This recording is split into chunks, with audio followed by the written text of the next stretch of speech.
नमस्कार स्टूडेंट्स, आज हम फ्लाईव्हील के ऊपर कुछ और क्वेश्चंस करते हैं।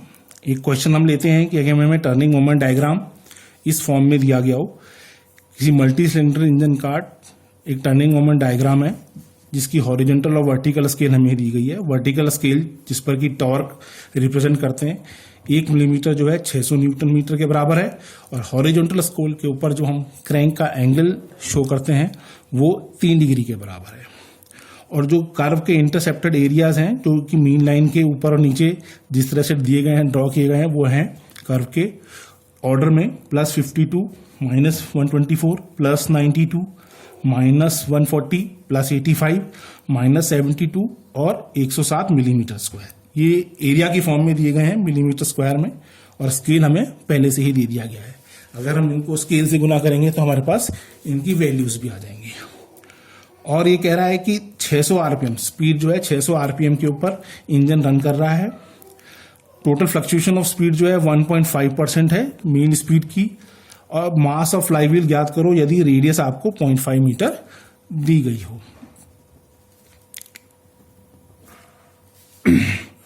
सबसे पहले हमने एक कर्व ड्रॉ किया। फर्स्ट अगर प्लस में है तो ए को हमने प्लस से शो किया, और इस तरह से टोटल 1 2 3 4 5 6 7 दिए हैं, तो हमने 7 बार इस कर्व को ऊपर लिया। 4 प्लस के हैं, 3 माइनस के हैं।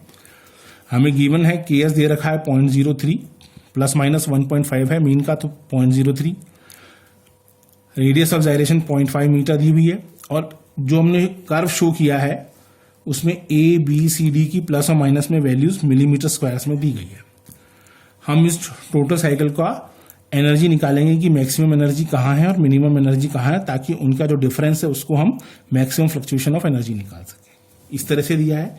मान लिया ओ के ऊपर ई कोई एनर्जी का लेवल है, ई लेवल है। तो बी पे जब आएंगे हम ई से ए तक आते हैं तो ई प्लस ये जो ए प्लस ए हो जाएगा, यानी प्लस ए दे रखा है 52, तो ई प्लस 52 हो गया।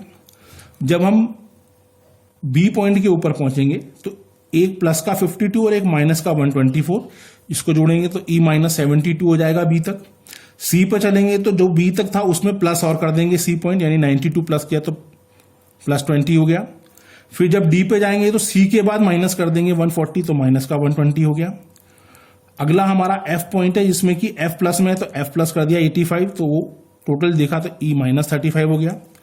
इसी प्रकार कॉरेस्पॉन्डिंग एच और जे पे हम उसकी कॉरेस्पॉन्डिंग एरियाज को जोड़ देंगे तो अल्टीमेटली लास्ट में हमें ई मिलेगा जो कि ए तक, यानी एक साइकिल पूरा कंप्लीट हो गया। और वापस जो एनर्जी ओ पे थी ई, और वही वापस हमें जे पे मिली। तो ये पूरे साइकिल की हमने हायर और मैक्सिमम और मिनिमम एनर्जी निकाल दी। मैक्सिमम एनर्जी जो यहां ली है प्लस में मैक्सिमम ई +52 है, देखें इसको तो, और माइनस में -120 मैक्सिमम है। तो ये मैक्सिमम डिफरेंस है। हम जानते हैं जो मैक्सिमम फ्लक्चुएशन ऑफ एनर्जी होता है वो maximum energy minus minimum energy का डिफरेंस होता है। तो ई +52 माइनस ई -120, तो 172 मिलीमीटर स्क्वायर आ गया।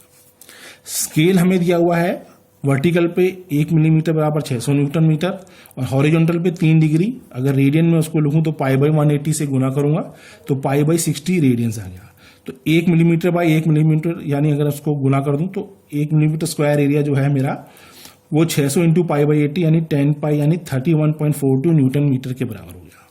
टोटल जो मैंने मैक्सिमम फ्लक्चुएशन ऑफ एनर्जी निकाली है एरिया के फॉर्म में वो है 172 मिलीमीटर स्क्वायर।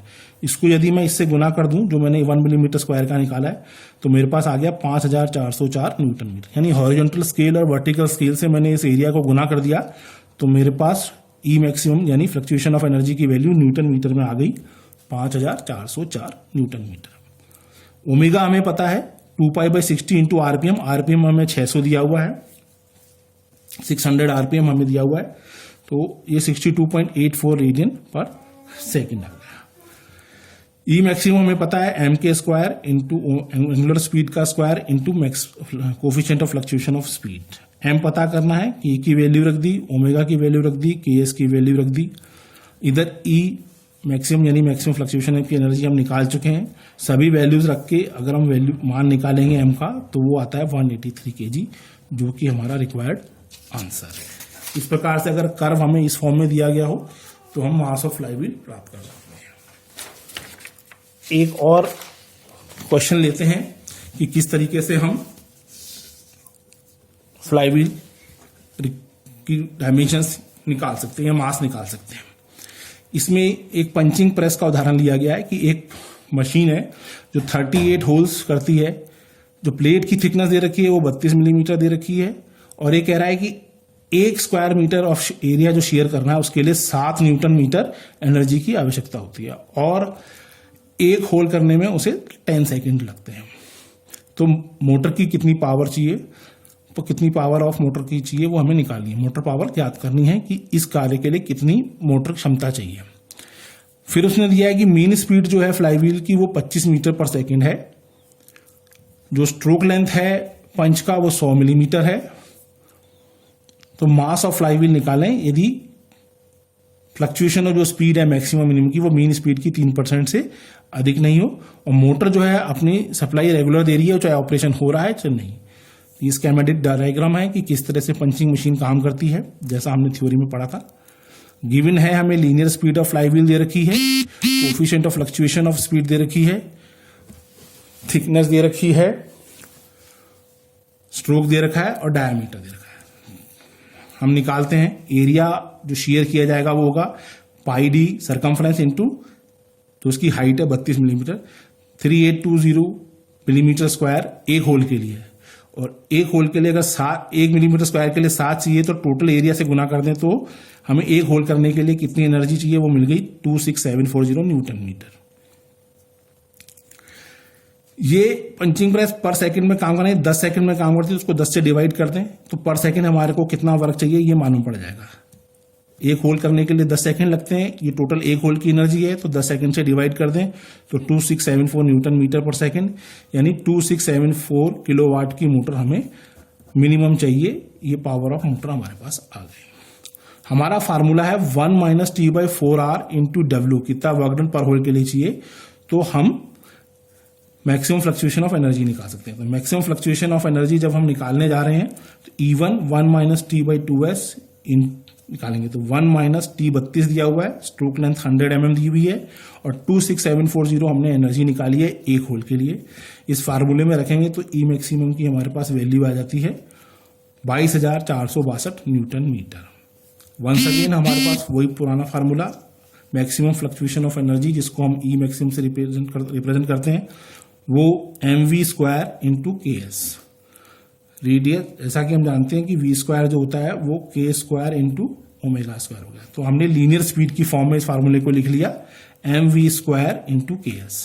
लीनियर स्पीड हमें दी गई है, KS हमें दिया हुआ है, m की वैल्यू निकालनी है, ई मैक्सिमम की वैल्यू हमने ऊपर निकाल ली है जो डिफरेंशिएट करके आ रही है 2246 न्यूटन। सभी मान जब हम इसके अंदर रख देंगे और उनको कैलकुलेट करेंगे तो हमारे पास अल्टीमेटली मास ऑफ फ्लाईव्हील आ जाएगा 1198 किलोग्राम। इस प्रकार से भी हम मास ऑफ फ्लाईव्हील ज्ञात कर सकते हैं।